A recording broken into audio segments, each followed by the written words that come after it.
Good morning, this is Jean Maureen Pilos and here's my activity 8 for embedded systems, and here's the output. I use the SP32 and DHT11. The data of DHT11 is connected to GPIO phone, and here's the code for DHT11.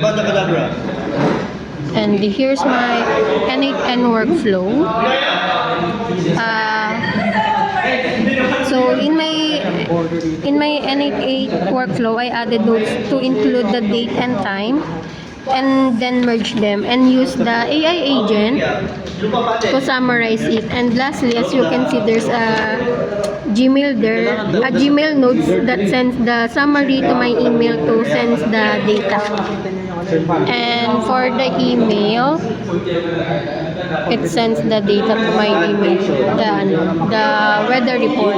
Good morning today. And that's all. Thank you.